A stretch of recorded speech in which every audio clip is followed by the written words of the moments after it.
მოგესალმებით მეგობრებო. გამარჯობა. ბატონი გური გრიპშია. გრიპით საიდუმლოში და ორშაბათს მოვა. კარგით, მეთიუ მილერი გაუშვეს, წარმავალი კლოუნი გაუშვეს. ზუსტად ერთი თვე აქვს დარჩენილი მეთიუ. ჩვენ სერიოზულად ვართ შეშფოთებული მათი ნაბიჯების გამო. ჩვენ უკვე დავუწესეთ სანქციები ქართული ოცნების ოფიციალურ პირებს, ძალადობრივი პროტესტის მიმდინარეობისას.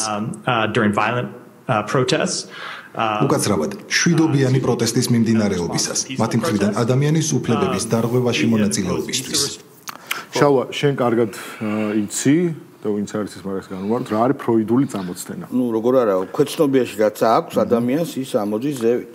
და ამ შემთხვევაში რა ხდება, მეთიუ მილერი, რომელსაც ზუსტად ერთი თვე აქვს დარჩენილი თავის პოსტზე და მე უკვე სამსხურზებნა უნდა გააგრძელოს, ამ პრესკონფერენციაზე გამოდის და ძალიან ურცხვად იტყუება, რომ შვიდობიანი პროტესტის ძალადობრივი დაშლა მოხდაო, ამის თქმა უნდა. ეს უნდა რომ ესე უნდა რომ გააყალბოს ისტორია.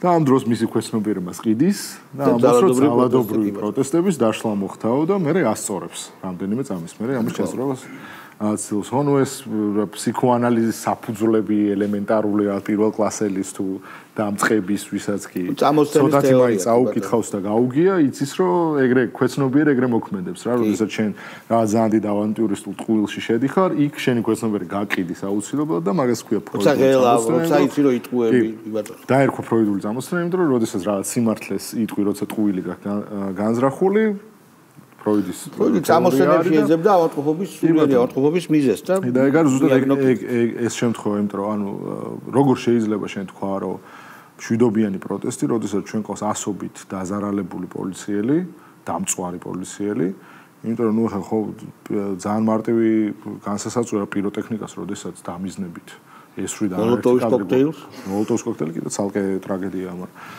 არაერთი კადრი გვაქვს ჩვენ აქ დამიზნებით ნასროლი პიროტექნიკის იქ როგორ შეიძლება თქვა რომ ეს არის მშვიდობიანი პროტესტი და ეს არის უბრალოდ როგორც ტევე პირველი ამბობდა და მთავარი და ფორმულა რომ ეს არის რაღაც აქციის გასალამაზებლად გასროლილი პიროტექნიკა ხო? ხო, კიდე მინდა თქვა რა არის მაგნიტსკის სია. მაგნიტსკი იყო ესეთი რუსი ადვოკატი, რომელიც ციხეში მოხვდა, როგორც ამერიკელები ამბობენ, გამოგონილი ბრალდებით, ბუღალტერი იყო ერთ-ერთი ამერიკული ფონდის და გული გაუხდა, სუდად და ციხეში არ უმკურნალეს და დროულად არ მიხედეს და გარდაიცვალა. შესაბამისად, ციხეში სასტიკი მოპყრობის გამო დაასანქცირეს ყველა, ვინც მის დაკავებასთან ციხეში ყოფნასთან იყო კავშირში. მაგნიტსკის სიაში ჩაწერეს გომელაური, ჩვენი შინაგან საქმეთა მინისტრი, ჩვენი ძმა, რომელსაც მუდმივად გამოუცხადა მხარდაჭერას. და არ ჩაწერეს ციხის წამებლები. მარკის დესადები თანამედროვე. არც ახალაია ჩაწერეს. ცოტა რაღაც სუბუქ შედარებაა ჯერ კი. კი ბატონო, ნუ წამებლები მართალი ხარ. წამებლები არ ჩაწერეს, არც ახალაია ჩაწერეს, არც მერაბიშვილი ჩაწერეს. მეგის კარდავა არ ჩაწერეს, კოხკარდავა არ ჩაწერეს, რომლის ვიდეოებიც არსებობს მათი ყველას მათი დადასტურებული დანაშაულებისას. ეს უკვე ორმაგის სტანდარტიც არ არის, ეს არის მომაკვდავი დამპალი რეჟიმი ამერიკის, რომელიც კუდს იქნევს და მსოფლიოში უბედურებას ატრიალებს. ჩვენთან უკრაინაში ბევრ ადგილას. აი მე მინდა უთხრა ახლა იმათ, ვისაც უხარია გომელაურის და სხვა ძალოვანების მაგნიტსკის სიაში შეყვანა. არ დაიშლება ეს ორგანიზაცია, შინაგან საქმეთა სამინისტრო არ დაიშლება ამის გამო. მე ხო ვიცნობ მათ. პირიქით. მათ აქვს განცდა, გინდათ თქვენ არ გინდათ მოგწონთ თუ არა, რომ ისინი იცავენ საკუთარ რელიგიას, საკუთარ წამს, საკუთარ ღირებულებებს და ხელფასის გამო ქვეყანას პირველ რიგში. ხელფასის გამო არ არიან იქ. და არ გამოვა თქვენ რაც არ უნდა ზეწოლა გააგრძელოს ბატონებო ამერიკელებო, ხო? ესე არ გაწყდება რა ეს ციხე შიგნიდან. მე მესმის რომ ამის იმედი გაქვს, მესმის რომ არ გამოვიდა ეს მარშები, მოიკლო ქუჩაში ხალხმა და ამიტომ სანქციებიც გინდათ მიუფითილოთ, მაგრამ პირდაპირ წყნარად ჩვიდად გეუბნებით რომ არ გამოგვა. და დაგჭათ ერთი თვე და დამთავრდება. რატომ იძახის აბსოლუტურად ყველა? მიშა გახარია რომ 20-მდე უნდა მოვაყომაროთ. 20-ის მერე იცვლება რადიკალურად დღის წესრიგი. რა იცვლება? ტრამპი პირდაპირ ეუბნება ზელენსკის რომ ომი დაამთავრებო. თორე დედას გიტირებო, აი ესე ამბობს. ილონ მასკი აზიარებს იმედის ინტერვიუს. ხო? ილონ მასკი აზიარებს ინტერვიუს, სადაც ახსნილია თუ რატო გვერდჩის ყოფილი ადმინისტრაცია. ყოფილი ადმინისტრაცია და ეხლა რომ მოდის ის ადმინისტრაცია უფრო დაპირისპირებული არიან ვიდრე ჩვენ და ლიბერდებილები, იცი შენ? იქ უფრო დაპირისპირებულები არიან. დამთავრდება მალე ერთ თვეში ეს ყველაფერი და ყველად გიხარიათ უბრალოდ როგორ გადაგვარდა, როგორ ზნეობრივად დაქვეითდა ეს ყველაფერი. ეხლა მამების და შვილების ბრძოლას აჩაღებენ, ხო? არა, ცდილობენ რომ ილუზია შექმნან, რომ გავსი ბრძოლა არსებობს, ეს ზოლა არ არსებობს. ხო.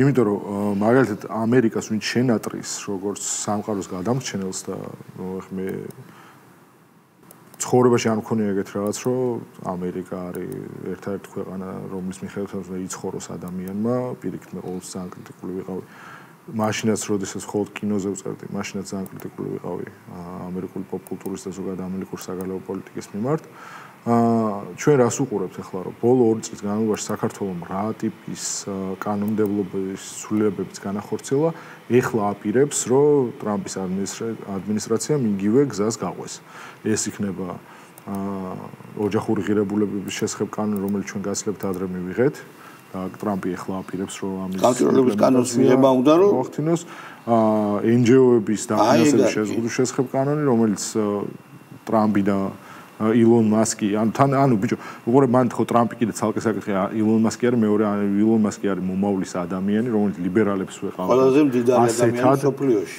ლიბერალებს ვეყავდათ ასეთად აღიარებული რომ ეს არის მომავლის ადამიანი და ილონ მასკის პოზიცია არის რომ NGO-ებს ამერიკის საგარეო ჩარევებს უნდა მოიღოს ბოლო მათ დაფინანსება უნდა გადაიხედოს უნდა შეიზღუდოს და ამერიკა როგორც გარეშე ქვეყნების შიდა პოლიტიკაში ჩამრევი სუბიექტი ასეთად უნდა დამთავრდეს. და ანუ ჩვენ 2 წელი ამაზე ვსაუბრობთ და ნუ ხო ჩვენ პატარა ქვეყანა ვართ და არ გვაქვს ეგ ძალაუფლება და ეგ ტრენდის გავრცელების უნარი, როგორც აქ ამერიკას, მაგრამ ჩვენ რეალურად აღმოჩნდით პირველები, ვინც ეს გავაკეთეთ და ამას მიყვება ხა ისეთ დიდი სახელმწიფო როგორც ამერიკა და საბოლოოდ ეგ ხო ტრენდად გადაიქცევა. და რას ვთქვით ახლა ვინ არის მათი უყურე ვახტანგ გომელაურის დასანქცირება არის როგორი აბსურდული რაღაც იცი რომ ამას ფაქტით და ფაქტოლოგიით ჩვენ ვერ დაადასტურებ რატო იმსახურებს ვახტანგ გომელაური დასანქცირებას ვახტანგ გომელაური გააკეთა ყველაზე მინიმალური დანაკლისით ის შედეგი რომელიც უნდა დაეყენებინა მას როგორც შინაგან ამბობთ გახარია რატო არ დაასანქცირეს უყურე გახარიას თავიდან არა საინტერესოა ხო გახარია ნუ თვალები დათხარა პირდაპირ მის ხო და მაგრამ უყურე სხვა რაღაცას ვამბობ ციხის კადრები როცა გავცელდა ციხის კადრების გავცელების შემდეგ მინიმუმ 3 თვე ნაციონალური მოძრაობა ისევ იყო ხელისუფლებაში სანამ არჩევნები მოვიდოდა ამ 3 თვის მანძილზე როგორც ევროკავშირს ისე ამერიკას ჰქონდა საკმარისი დრო მინიმუმ 3 თვე იმისთვის რომ ფაქტით თან ვიზუალური დოკუმენტით დადასტურებული ფაქტით მათ ეხელმძღვანელობდა ეთქვათ რომ ხო ანუ რაღაც ამათი სამართალ დამცავი უწყება ამათი ციხის სისტემა არის ზალადობრივი იმიტომ რომ პირდაპირი მტკიცებულება იყო და მოდი ან ჩვენ ახლა ვიღაცას დავასანქცირებთ იმის გამო რომ აბუ-გრეიბში რაც ხდებოდა იგივე გააკეთეს ამათმა რა არაფერი არ უხდება და ესენი ედავებიან ვახტანგ გომელაურს რომელსაც აბსოლუტური მხარდაჭერა დასაკვირველია ჩვენი მხრიდან ვახტანგ გომელაურს ედავებიან იმას რომ იყო ერთეული გადაცდომები სპეციალიზმის წევრიანი დაპირისპირების დროს. რა თქმა უნდა. სალომე ზურაბიშვილი არის უბრალოდ უცხო სხეული ჩვენი ქვეყნისთვის. აი, ნუ აგენტი ნომერი 1. აგენტი შეიძლება მიმიკრია ლოურენს არავიელი. ლოურენს არაბელი მაგარი კაცი იყო, რას ამბობ? ლოურენს არავის კი რომელიც იყო ინგლისის დაზვერვის წარმომადგენელი, რომელმაც დაანგრია თურქეთის იმპერია, სხვა შორის თურქეთის იმპერიას აქვს ამბიცია, რომ ეხლა უნდა აღდგეს და მაგიტო დაიკავა სირია და იძახიან, რომ სირია ჩვენია. ეგ საკე პრობლემა იქნება ამერიკასა და თურქეთს შორის დაპირისპირების პრობლემა. პუტინმა გახსნილი ლიმონკა მისცა ერდოგანს ხელში და ატარია უთხრა და იმანაც რა თქმა უნდა ამბიციური კაცია გამოართვა, მაგრამ ნუ ეგ მე ვილაპარაკოთ ამაზე. ხო, სალომე ზურაბიშვილი აგენტია, მაგრამ აბსოლუტურად უცხო სხეული ჩვენს რეალობაში.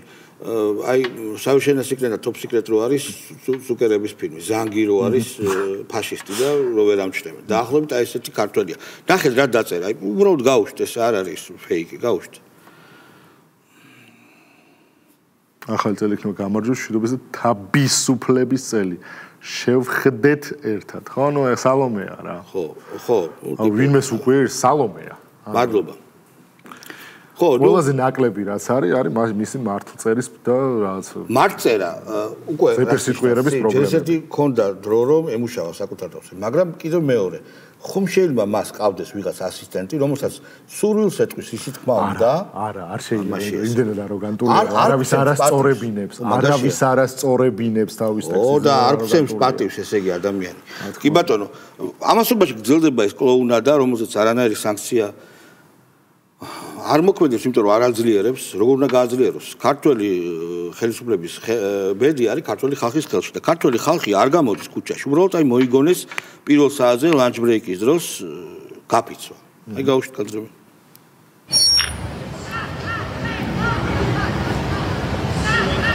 ბიჭო, მთელი ქვეყანა გარეთაა, ცოტა შემეშინა. ხო, აი ეს მთელი ქვეყანა გარეთ ყოფილა. ეს რანაირი გაფიცვა, ეს არ ვიცი, რას ქვია გაფიცვა, ესე იგი პირველ ვაკე აიღეს ფაქტიურად რა. პირველ საათზე რომ ესაც ყავა უნდა დაელიათ კაფეში, გამოვიდნენ და დადდნენ ცოტა ხანი და მე დალიეს ყავა და დაუბრუნდნენ. შებრუნდნენ ალბათ, აბა რას იზამდა. აქ გამოჩნდა ბანკი და ბანკებმა ორმა ბანკმა ინიციატივა გაუგებარი ჩემთვის ინიციატივა გააჟღერეს 2.5 მილიონი ჩამოვიდნენ მილიარდ შემთა მოგება აქვს მაგათ და 2.5 მილიარდ შემთა არა თითოს მილიარდ შემთა თითოს კი ბატონო იშოვეს მე თქვა სიკეთეში მოახმარო ბანკების საჭიროა მაგრამ არის რამოდენიმე კითხვა პირველი კითხვა რომ რა კრიტერიუმებით აი ფონდს რო აძლევენ გილაური რო გილაურს აძლევს ბანკს საქართველოს ბანკი რო გილაურს აძლევს ფულს ხო გასაგებია რომ ვის მისცემს ხო აი დაუშვათ არის კოცი სასტუმროს მეპატრონი ან კაფეს მეპატრონი რომელიც დაზარალდა აი ამ გამოსვლების დროს ბევრი კაფე დაზარალდა ხო მათ შორის კოცებიც ხო ანუ კოც თავი დამრობ რომელიც არ არის რევოლუციის მომხრე მას არ მისცემენ მარტო რევოლუციის მომხრეებს რა თქმა უნდა ვინც იფიცება იმიტომ უყურე აქ არის ძალიან პრინციპული მოცემულობა როდესაც საუბარი მიდის რევოლუციაზე და მეორე მხარეს საუბარი მიდის რევოლუციაზე რომ ამ ქვეყანას სჭირდება რევოლუცია, იმიტომ რომ სხვანაირად დემოკრატიული არჩევნების პირობებში მათ ვერ შეცვალეს ხელისუფლება და მათი ერთადერთი მიზანია რომ შეიცვალოს ხელისუფლება. შესაბამისად საუბარი მიდის რევოლუციაზე. რევოლუციური აქტორები, რომლებიც ითხოვენ, ხო, არა, მან მივდივარ. რევოლუციური აქტორები, რომლებიც ითხოვენ. ნუ ამ შემთხვევაში მაგალითად ავიღოთ სამსახიობო სცენა. და ნუ აი ვიღაც 20 მსახიობი გამოდის და ამბობს რომ ჩვენ გავიფიცეთ და ჩვენ თეატრებში აღარ ვითამაშებთ. ეს ადამიანები უყურე იდეის გამო კი არ იბრძვიან. იმიტომ რომ იდეის გამო თუ იბრძვი, იდეის გამო ბრძოლა ეგ არის რომ შენ გადადე ყველაფერი საკუთარი თავი მათ შორის, გადადე იმისთვის რომ შენ მიაღწიო რაღაცა დიდ ჭეშმარიტებას, რომლისთვისაც რეჟიმ ჩეინჯ პარტია. ეს ადამიანები ითხოვენ რომ ჩვენ ფული გადაგვიხადეთ იმაში, რომ რევოლუციური აქტორები ვიყოთ. ანუ და სუბსიდირებული გაფიცვა ეგეთი რაღაცა რევოლუციის არც ერთ ისტორიაში არც ერთ მონაკვეთში სადაც კი ამის საწყისი ყოფილა არ არსებულა ჩვენი ნოუ-ჰაუ არის ჩვენი ლიბერალების ნოუ-ჰაუ არის გაფიცვა და რევოლუცია სუბსიდირებით რომ ჩვენ ფული გადაგვიხადეთ იმაში რომ ვიღაცა მსახიობებმა ვიღაცა პოვარებმა შეძლონ თან კეთილდღეობა არ დაკარგონ და თან რუსთაველზე კონკრეტულ დროს, როდესაც კამერები არის გარეთ, შეძლონ რომ დააფიქსირონ თავიანთი პროტესტი. აი ესეთი აბსურდში მაგდა მამუკაშვილი არის, მე არ ვიცი, გასაშვებია თუ არა, მაგრამ რაღაცა TikToker-ია და როგორ იქცევა ვნახოთ, მაგრამ ნუ აი ერთ-ერთი აქტივისტი გახლავთ და რაღაცას გვიხსნის ეს. ნუ ერთ-ერთი აქტივისტია იმ აქციების. კოცებს აკადემიურად რომ გელაპარაკებით არ გესმით და მოდი აი ყოფით მაგალითს მოვიტან და იქნება გაიაზროთ. წარმოიდგინეთ რომ კაცს მოსწონს ქალი. უნდა იმ ქალთან. მაგრამ იმის ქალი რომ მოიპოვოს, შესაბამისად უნდა გამოიყურებოდეს, შესაბამისად უნდა იქცეოდეს, არ უნდა იგინებოდეს, არ უნდა აგინებდეს თვითონ ამ ქალს. უნდა ცდილობდეს მისი გული მოინადიროს, მოაწონოს, თავი შეაყვაროს და ამ დროს ეს კაცი რა შვება. ამ ქალს ფიზიკურად ეხება, შეურაცხყოფას აყენებს, აკნინებს, აბრალებს იმას, რომ მისთვის ცუდი უნდა, ასწორებს მიწასთან. და ამ დროს შენ ხარ სხვა კაცი, რომელსაც ასევე მოსწონს ეს ქალი და უნდა რომ ამ ქალის გული მოინადიროს და იზავს ყველაფერს, რომ ეს გააკეთოს. არ ეთყვის ამ ქალს, რომ დაანებე იმ საზისხარს თავი, აგერ ვარ მეო, ხო ეთყვის. მე გამომცადეო, მე დამაკვირდიო, იქნებ მე მოვინადირო შენი გულიო, არ ეთყვის? ხო ეთყვი. არც უნდა და იმ ტიპს შენთან ერთად ყოფნაო არასდროსო. სხვათა შორის ქალი არ მოსულა ეგრე. თუ გინდა ის აი ამ მომენტში ჩემი განხოცება მოხდა. მე ვეღარ დაუჭერ მე ამის მერე. არსებობს სხვადასხვანაირი ქალი არსებობს. დამერხა ძმა. არსებობს არა. ჩამოიშალა ჩემი ღირებულების ცენტრი. გავიაროთ კი ბატონო. არსებობს ქალი რომელსაც პირიქით ცოტანი არიან, მაგრამ ბრუტალური კაცები მოსწონთ. არიან ეგეთებიც, მაგრამ მაგათ თავი დავანებოთ. ანუ აი ამ ქალში რატო გავუშვით ეს სიგიჟე მე ჯერ კითხვა მაქვს. საინტერესო ამ ქალში იგულისხმა ეს ამ ფემინურ არსებაში იგულისხმა ის საზოგადოება, რომელსაც უნდა გადატრიალება, ხო? სწორად შენიშნავს, ხანჯერ ეს ფემინური ნიშნები ამ ადამიანებს აქვს. როცა ეს ქალი მოდის პორჭყნის სახეზე, გესვლის აალებად ნივთებს, ფერვერკებს, მანქანას გიწვავს, განსაცმელს გიწვავს, მე შენს გიწვავს. შენ არანაირი სურვილი არ გაქვს რომ ის ქალი იყოს შენ. მასთან გააგრძელო ურთიერთობა. საერთოდ არანაირი. ის ქალი უნდა არსებობდეს, როგორც შეიძლება პოლიციას ორდერიც კი გამოაწერინო რომ დაგანებოს თავი. ანუ პირიქით არის ეს. ანუ ჩვენ მოსახლეობის უმრავლესობას არა გვაქვს თქვენთან მეგობრობის და თქვენთან რაღაც რომანის სურვილი, მაგრამ თანაარსებობის სურვილი როგორ არა გვაქვს. თქვენ კი მოდიხართ და გვეუბნებით უმიზეზოთ რომ არჩევნები გაყავდა, რომ ჩვენ არა ვართ ლეგიტიმურები, რომ ჩვენ უნდა დავიკარგოთ და ჩვენ უნდა მოუკვდეთ. უყურე შენ ძალიან რბილად ბოლოს სწორი. ხო, ბოლოს ეს საუბარი ამაზე. ბოლოს აქამდე მიდის. ხო, საუბარი იმაზე არა რომ რაღაცა არჩევნების არ ლეგიტიმური, მაგაზე უკვე აღარავინ მივიდა. 500,000 გაყალბებული ხმა, ანუ ეს იმდენად აბსურდია რომ ამაზე ხო აღარავინ არ სვავს აქცენტს.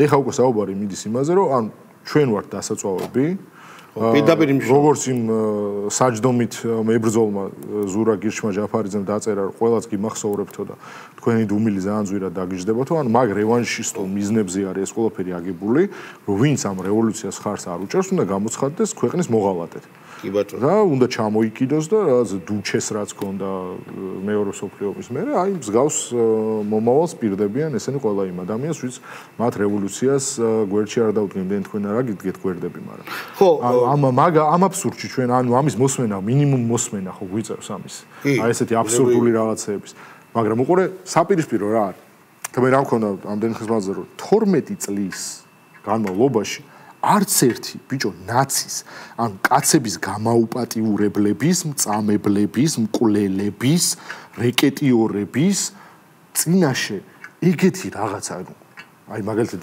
ქალბატონს რომელიც გაჩერებას ბავშვთან ერთად იდგა და თავს რო დაესხნენ და მე რო შუათითი აჩვენა და ამან შუათითი გვაჩვენა მე ხო ანუ ეგეთი რაღაცა 12 წლის მანძილზე არ დაფიქსირებულა რომ ვიღაცა ნაცისტვის ბაჩო და დათაახალაია იქნებოდა თუ მეგის ხარდავა იქნებოდა თუ სააკაშვილის შვილი იქნებოდა ანუ შვილებთან და ცოლებთან და ოჯახის წევრებთან არ გადასულა ეგ სულ ყოველთვის ეს იყო საჯარო სივრცეში კრიტიკის შეიძლება ლანძღვის მაგრამ კრიტიკის ველში რჩებოდა ყოველთვის და ეს ადამიანები ბიჭო ჩვენ გვიბრუნებენ ისეთ რაღაცას რაც ჩვენ 12 წლის მანძილზე ვიკავეთ და რაღაც ეგეთიკა და ეგ მორალური ნორმა შევინარჩუნეთ რომ ადამიანის ჩადენილი დანაშაული იმის შვილზე და ოჯახზე არ უნდა გავავრცელოთ და ესენი ბიჭო ამას გვიბრუნებენ და თან რაღაცა ვინოხერი რაღაცა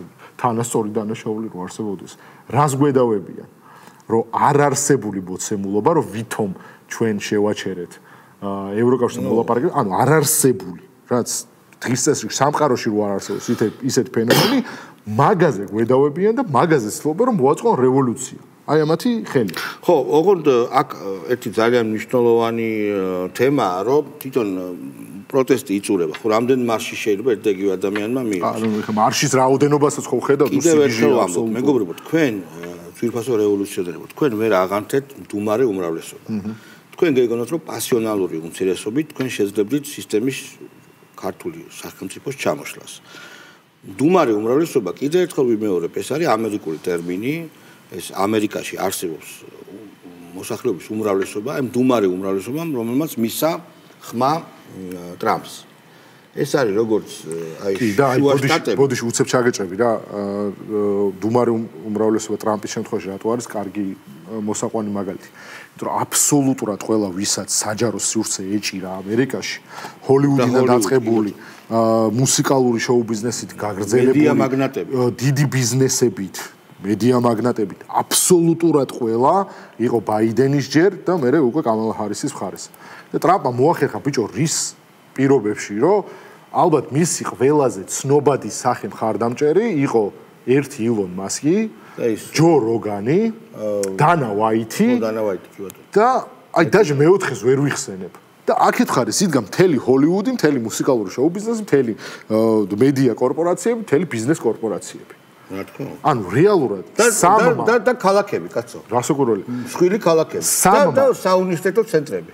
სამმა ცნობადმა სახემდე ტრამპმა ჩამოშალა მთელი ამერიკის ლიბერალური დღის წესრიგი. კი ბატონო. საბოლოოდ დავიდა მაქ. ეს არ არის თან ბოლომდე შესწავლილი ჩვენ ლიბერდებილებს ამ ბიჭო, ლიბერდებილებს ამერიკელ ლიბერდებილებს არ აქვს შესწავლილი და ჩვენებს თან რა პირობებში იცი რომ ანუ ამერიკის უნივერსიტეტებში არის შეტანილი საგნები Taylor Swift-ზე და Taylor Swift როგორც აკადემიურ სწავლებაზე ისე ასწავლა Beyoncé-ს როგორც ამ აკადემიურ სწავლებას ისე ასწავლია და ესენი დადგნენ ბაიდენი ჰარისის გვერდით ნულოვანი შედეგით ხო განვაგრძობ ეხლა 20 იანვარი რატო არის მნიშვნელოვანი კიდე ერთხელ ვამბობ ჩვენ ეს თარიღი ჩვენ კი არ ვიზახეთ კაცო მიშა სააკაშვილი იძახის და გახარი გვაჩქარებს აჩქარებს ამ ლიბერდებილს რომ რაც შეიძლება მალე გააკეთეთო ხო ეს ხო და იქიდან ეხმარება მეთიუ მილერი და რა თქმა უნდა 20-ის მერე ბევრი რამ კარდინალურად იცვლება კარდინალურად მეგობრებო ხო და ამის ნუ ბრმა ვინც არ არის ამის ნიშნებს ხედავს ჩვენ უბრალოდ უნდა რაღაცნაირად მე მესმის იმ ადამიანების აღელვა რომელიც ახლა ბანკების აი ამ გამო სექსუალურობაზე ბანკების ამ გამოსექსუალურობაზე ნერვები მოეშალათ ბანკების მომხმარებლები მარტო ლიბერდებილები არიან არ არიან ბევრი სხვა ადამიანია და ძირითადი ფული ბანკებში შედის წვრილი აი პატარა ფული რო აქვს შეტანილი მიანაბრები და ასე შემდეგ იმათგან ეგ ეგრეა ამერიკაშიც ბიუჯეტის მთავარი შემავსებლები წვრილი ბიზნესმენები და საშუალო ბიზნესმენები არიან ბანკებს რა თქმა უნდა მოუწევთ შემდეგ ამის ახსნა თუ რას ნიშნავს ეს და რა არის რატო დაემსგავსა მათი გვერდები TV პირველის გვერდს მაგრამ ეგ მომდევნო საქმე ჩვენ არაფერს სიებს არ ვაკეთებთ სიები მზად არის ვინ უჭერს ხარს რევოლუციას მაგრამ არსებობს მდუმარე უმრავლესობა თუ სახელმწიფო დგას თუ ძალოვანი რატო ებრძვიან ძალოვნებს თუ ძალოვანი კომპონენტი დგას ვერაფერი ვერ მოერევა სახელმწიფოს როდესაც მდუმარე უმრავლესობას ჯერჯერობით მდუმარე უმრავლესობას აქვს განცდა რომ ის მართალ პოზიციაზე იცავს თავის ცხოვრების წესს თავის ცხოვრების წესს იცავს როგორც პოლიცია და რა თქმა უნდა მოსახლეობის უმრავლესობა უბრალოდ ამათ ეს არ ესმით და ჩვენი ბრალია 30 წლის მანძილზე ამათ ჰქონდათ ილუზია რომ ესენი არიან დედამიწის მარილი პასიონარული უმცირესობა ამათ ეგ ეგონათ კაიგე ინცესტური ერთმანეთის სპექტაკლებზე დადიოდნენ ერთმანეთის ლაიქებდნენ მუდმივი თვითაღიარების რეჟიმში ერთი ხელოვნების დიდი ნიმუში მასკულტურის დიდი ნიმუში რომელიც გაიტანეს ამათ 80-იან და 70-იან წლებზე ხომ გადიოდა ქართული კინო მაგრატთან კანის ფესტივალზე და ასე შემდეგ დღემდე ეგ არის ერთი მითხარით ან კინო ან სპექტაკლი ან ნებისმიერი რამ რაც გავიდა ფარგლებს გარეთ თუნდაც ლიბერალურ სამყაროში ეხლა LGBT თემაზე შექმნილ ფილმებს რომელიც პოლიტიკურექტულების გამო მანდაც ვერ გავიდა ხო და უყურე ვერ ქმნიან პროდუქტია იმიტომ სიყვარულით არ იქნება პროდუქტი იქნება რაღაცის სიძულვით, საკუთარი ხალხისადმი სიძულვით. ამაზე ბევრი შეიძლება ვილაპარაკოთ. გრიგოლია გაუშვით უბრალოდ ქრესტომატიური მაგალითია დებილის რა. გაუშვით. ერთი რამე ხარი, აი მე და შენ რამდენი წელი როგორც ჟურნალისტები ვიდრე პოლიტიკაში წახვიდოდი ვაშუქები ყველაფერს რაც ამ ქვეყანაში ხდებოდა და ჩვენ მუდმივად ვსაუბრობდით ხოლმე სხვადასხვა დროის დანაშაულებზე სისასტიკე ესეთი სასტიკი ხელისუფლება შენ გახსენდება ამ შემთხვევაში მინდა რომ უბრალოდ როგორც აი შენი ჟურნალისტური გამოცდილების პატრონმა ისეც გამცე პასუხი მე ამდენი დღე ალეკო გადაბამულად დასისხლიანება ასეთი ახალგაზრდების გაუჩერებლად ის სადიზმი რაც გვაჩვენეს არ მახსენდება მოდი სტარტ ბიჭო ძალიან ცუდ რაღაცას ვიტყვი რა შენ შეგიძლია ხშირად არის ხოლმე მომენტები როცა მიფიქრია რომ აი ესეთი მართლა უნდა ჩააგდო მიშას რეჟიმის მეგის კარდავას ციხის და დათა და პაჩუახალაიას და მერაბიშვილის პოლიციის პირობებში ძალიან ბევრჯერ მომსვლია ეგ აზრი რა იმიტომ რომ ბიჭო მართლა მაგას იმსახურებენ ანუ რო ყოფნით თან ის ადამიანი რომელსაც ეს გამოუვლიათ ვიღაცა ახლა 20 წლის ბავშვმა ეგ რომ მითხრას ხო გასაგები იქნება კიდე ხო ოჯახმა არ ასწავლა და არ გადმოყვა თვითონ არ დაინტერესდა თავის ქვეყნის უახლესი ისტორიით, მაგრამ იქიდან კიდე გასაგები იქნება, მაგრამ ანუ ის ადამიანები ვინც ამას შეესწრნენ, აი ამას რო ამბობენ, მართლა მარტო ეგ რაღაცა ეგოისტური სურვილი მიშდება, რომ აი თქვენ აი ალეკო ელისაშვილი რომელიც ახლა გამოუშვეს რამდენიმე დღიანი პატრონობის შემდეგ გირაოთი, ანუ აი მართლა ნედა მეგის ქარდავას ციხეში ჩავარდნილი ალეკო ელისაშვილი, აი მე რა კომენტარს გააკეთებდა რა. ხო ძალიან კარგად ვიცი რასაც გამოივლიდა იქიდან. მანაც ხო ძალიან კარგად იცის. რას გამოივლიდა ალეკო შენს ხო ძალიან კარგად იცი ამ უბრუნებულო ყარაჩოღელო და კაცის ჩრდილო. რას გამოივლიდი და რისი თქმის შესაძლებლობა გექნება ვაფშე რომ საჯარო სივრცეს ვერ გაეკარებოდი. მაგრამ ხო ეხა ბლატაობ იმის გამო რომ შეგიძლია მაგის თქმა, რომ დემოკრატულად მოგერცენ და როგორც გეკუთვნოდა ისე დაგიჭრეს რომ ისე გამოგიხსება ამ ხელისუფლების და მიშას დროს რაცდებოდა თუნდაც ეგ ნუ ისეთი უმადური საქმეა, მაგრამ მაგას თავი დავანებოთ. მოდი გრიგოლიას შევხედოთ, ხო? გრიგოლია იმედის მერე უბრალოდ მიეყიდა იმათ, ხო? ჩვენ ხო ეს ვიცით. რა თქმა უნდა. ფსევდო ოპოზიციურ პარტიაში იყო კარგად თბილად რა. იყო და იყიდეს. ინგლისურის კურსებზე გააგზავნეს ინგლისში, ერთი ღერ ინგლისური არ იცის, ორიც. აი ის ინგლისური. ჩვენ ხო ვიცით ეხლა ეს ხო ასად არ იმალება.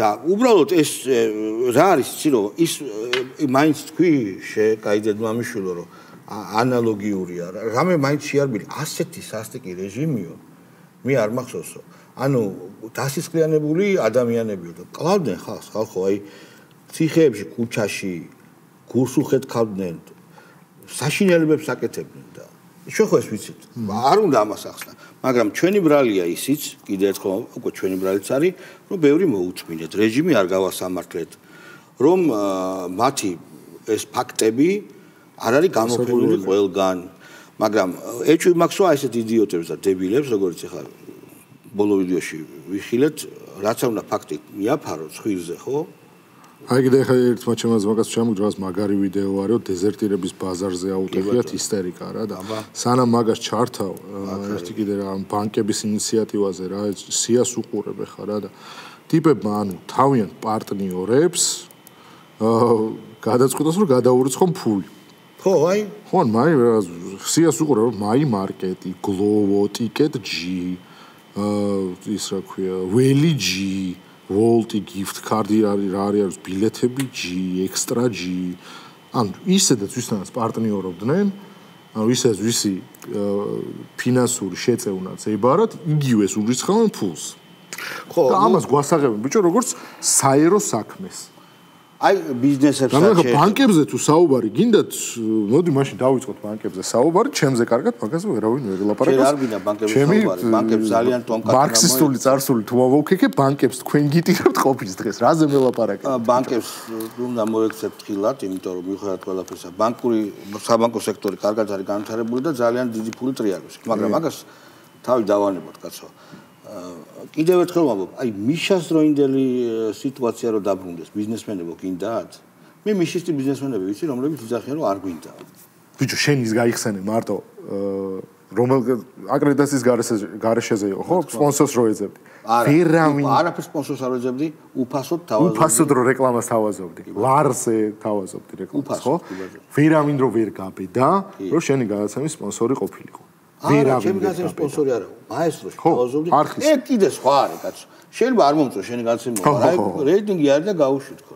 ხო, და ანუ ესენი გვედავებიან, ბიჭო, როცა 4 ოპოზიციური არხი აქვთ, ესენი გველაპარაკებიან, რომ სიტყვის ჩახშობა მიდის, განსხვავებული აზრის გმობა მიდის, დედას რო გვაგინებენ და მაგას რო ვიღებთ და მაგაზე რო რეაქცია არ გვაქვს, ანუ ლამის შეურაცხყოფის თავისუფლებაში რო გადავიყვანეთ სიტყვის თავისუფლება, მაგაზე გვეუბნებიან, ბიჭო, რომ სიტყვის თავისუფლება არ გვაქვს ქვეყანაში. რუსული რეჟიმი დამყარდაო. ხო და ნუ ეხა რა ვიცი. არ დამისა მეგობრებო, არ ვიცი, აი სადღაც მართლა უკვე მე ნებებ მიშნდება, რომ მართლა ხო არ ვაჩვენო თამად რა. აი ხა ეგ არის საშიში, უყურეთ თეორიულად ვლაპარაკობ, ხო? გაუშვათ თქვენ ხართ, რამდენიც ხართ. და ახდენთ დაფინანსება გაქვთ, ბანკები გეხმარებიან, არა მარტო ბანკები, დაწნებული ვარ სხვა ფულიც აქვთ ორგანიზატორებს, ყველას არ ურიგებენ. და აი გურულების მარშს დღეს საოცრება ვნახე გურულების მარში. ხო, ან ბოდიში ბანკისთვის 5 მილიონი ხო იცი რა არის? ხო, მე და შენ 5 ლარი გავიღოთ, იგივე არის ბანკისთვის 5 მილიონი. გურულების, ქოუჩების მარში, დებილების მარში, ავადმყოფების მარში და ასე ვთქვათ, ექიმების მარში, რაღაც მარშებს აკეთებ, თითო 500, მაქსიმუმ 1000 კიდე ბევრი, მაგრამ იყოს 1000 გამოდიხარ ქუჩაში. აი 1000 ხო არ მე გადავ. არა, არც ერთ მარშზე 1000 კაცი ჯამში ხო, ჯამში. არ ვიცი, რამდენიც არის, თავი არ დავითვალ, თავი. და არის მართლა გარწმუნებთ, რომ არსებობენ, აი მრევლი არსებობენ რაღაცა ჯგუფები, გაერთიანებები, ადამიანები, რომლებიც ჩვეულებრივი ადამიანები, რომლებიცაც მორწმუნეები არიან, LGBT პროპაგანდა არ მოსწონთ, რაღაც ღირსება აქვთ, მათი ღირებულებები აქვთ საკუთარი, ეს თავსმოხვეული არ არის, ოჯახიდან ასწავლეს, ხო? არიან ესენი, ბევრნი არიან.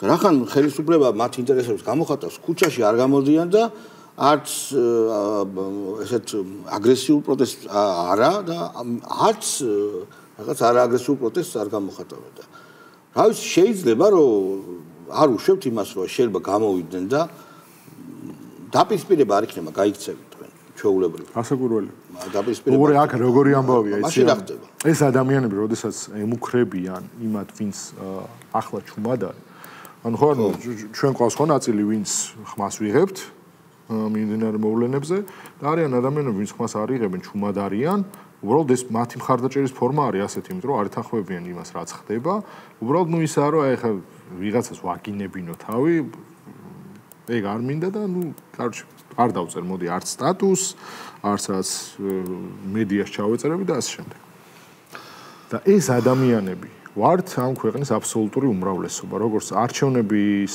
შედეგები რო გვერდით გადავდოთ ისედაც ჩანს ვინ დგას ამ რევოლუციის გვერდით ხო ანუ დათვლადი არის ხო ყველაფერი რომ რამდენი ადამიანი გამოდის გარეთ ამ რევოლუციისთვის ხო ანუ თუ ამ ქვეყნის აბსოლუტურ უმრავლესობას ამ ქვეყნის უმცირესობა ეუნება რომ ჩვენ მხოლოდ იმიტომ რომ არ მოგვეწონა არჩევნების შედეგები მიუხედავად იმისა რომ ჩვენი სიტყვები არ არის ოღონდ ლუქსემბურგის მიუხედავად იმისა რომ ხო საგარეო საქმეთა სიტყვები მაგას თავი და ეუთოოდირმა დადო დასკვნა კაცო რომელსაც ლუქსემბურგის საგარეო საქმეთა ზუსტად ჩვენ უნდა გავერკვეთო პროსტა არ მოსწონთ თუ მართლა გაყავდა რა ეუთოოდირმა დადო დასკვნა ეუთოოდი არის საერთაშორისო დონეზე აღიარებული ყველაზე მნიშვნელოვანი და პატივსაცემი სადამკვირვებლო მისია ანუ მან დადო დასკვნა სადაც შავი თეთრზე არის დაწერილი რომ ეს არჩევნები არ გაყალბებულა.